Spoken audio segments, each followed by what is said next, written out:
Alright, so what you want to do at this point is you want to heat the area around the notch. Just kind of keep rotating it around in the blowtorch.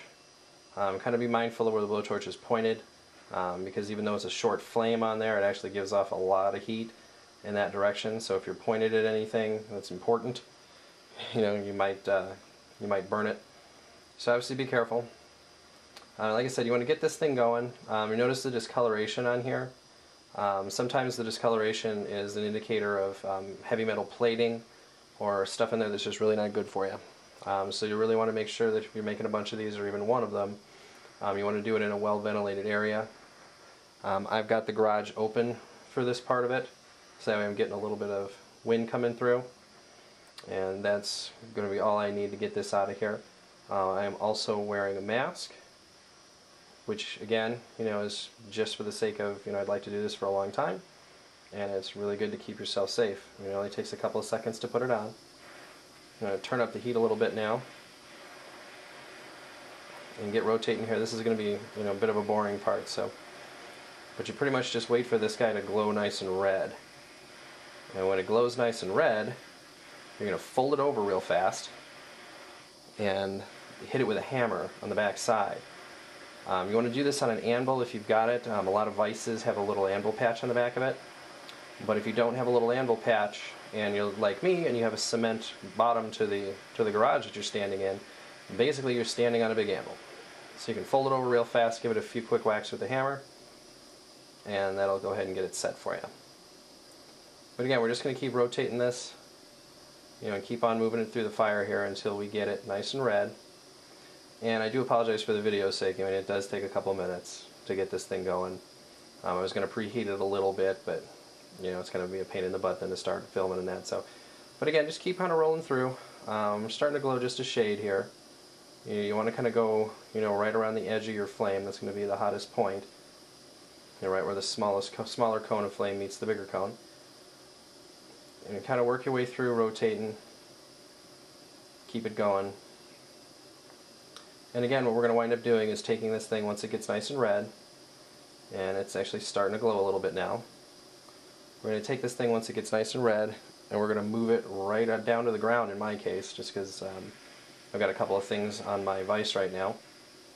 So I'm going to move it to the ground, bend it over real fast, and go ahead and hammer the back of it. So we're not going to see that part, but once this thing cools off, I'll demonstrate it for you. So again, now we're getting nice and red, and you can see that in there. So once it gets nice and red, about 1/8 inch, 1/4 inch on either side of the joint, and we're going to go ahead and hit it. And like I said, safety is important. Keep the garage door open, keep a well ventilated work area, wear some glasses. I've never had these things pop on me before, but it's the first time for everything. Wear some glasses, and wear some breath protection too. Definitely do at least a dust mask or something, so you don't want to be inhaling any of this heavy metal stuff. Alright, so we're nice and good and red. Bar is pliable, you can see I'm bending it right now. So I'm going to bend this and hammer it really quick, and we'll come right back.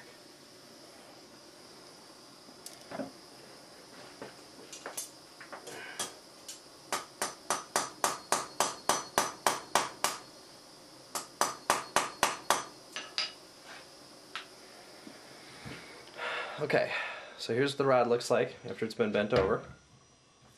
Still very, very hot. Definitely can't touch it. And you can kind of see there a little bit, well, probably not too much, but you can see how that piece that we folded over, the part that we sanded off there, or filed off, that's what's given us the clearance to be able to get that rod together.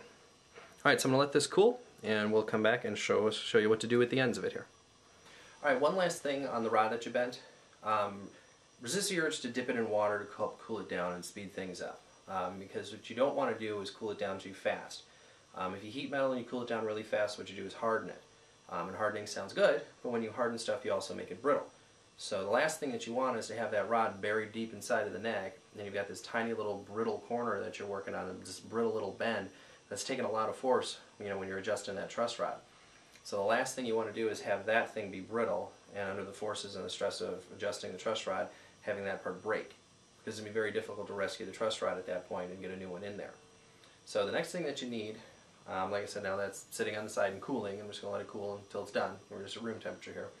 The last thing that you need to do, and again, this is Home Depot or Lowe's, there's this flat steel bar stock. This is 1x36, and it looks to be about 3/16 of an inch thick. So a little bit thicker than an eighth, less than a quarter. But you only need one of these. It's 36 inches long. You'll get about 36 of the little bearing blocks for the end out of this. And what you wind up doing is, I hack off sections, 1-inch sections, and I drill 3 or 4 of these at a time, sometimes 5 or 6, just to have them on hand, so that it makes truss rod making in the future, you know, a little bit faster. But I'll take you over and we'll show you how to drill one of these. We'll go over to the workbench here. And again, like I said, while you're doing it, just set up the drill, make 5 or 6 of them if you're going to make a few guitars, and just toss them in a place where you won't forget them. And then next time you make a truss rod, all you have to do is measure it, heat it, bend it, cut it, and put the threads on. Okay, so here's what we're making with that big metal rod. Sawed off with a metal saw, hacksaw. I sawed off about a 1-inch block. I actually have a few of these laying around. And I've already done these. So the basic procedure is that right near the top, you know, about a 1/16 of an inch away from the top, you want to drill a hole a little more than halfway through this thing that's 3/16 of an inch in diameter, the same diameter as the bar stock that you're using. If you're using a different diameter bar stock, you know, drill an according hole for that, but this is going to be for 3/16. So you drill a 3/16 inch diameter hole, not quite all the way through, right around halfway, and that's going to be the stop for the top end of the truss rod. Now the hole that you drill right below it, and again this is just about a 1/16 of an inch gap below it, you want to drill a hole all the way through that's a 1/4 inch hole. And the reason we're doing a 1/4 inch hole for here is you want to have a little bit of room for clearance so that rod can slide in and out no problem. The top one is going to stop it, the bottom is going to allow for rod with the threads on it to come through. Because when we tighten this, what's going to happen is the bottom rod is going to get shorter, which is going to force the top rod into this hole more, which is going to force the entire truss rod to bend back. That's why we have a pull and a push on there that helps it push back, and that's what makes it really strong. So again, the measuring on this, about a 1/16 of an inch from the top, make your very first hole. Directly below it, and the first hole is a 3/16, and it's only about halfway through. The next one below it is a 1/4 inch hole, and it is all the way through. And there's only about a 1/16 of an inch room in the middle of them.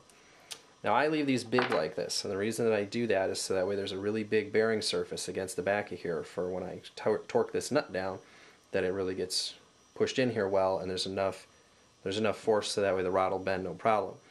On the electric guitar, what I'm going to wind up doing is digging a hole that's the same width as this and the same length across here, so that way when the rod goes in, it'll actually set almost in a pocket, kind of like this. So that'll keep this guy from moving around, it'll give it a really nice surface to bear against with the force of the truss rod, and it'll give enough clearance that I can put my adjusting nut in there. And I'll put a tiny little cap over that on the guitar so you don't see it. You know, this will all be hidden under there, but this will be a nice big weight to bear against, and it'll be a really good spot for your nut to push against, so that way you can get a good action out of the truss rod.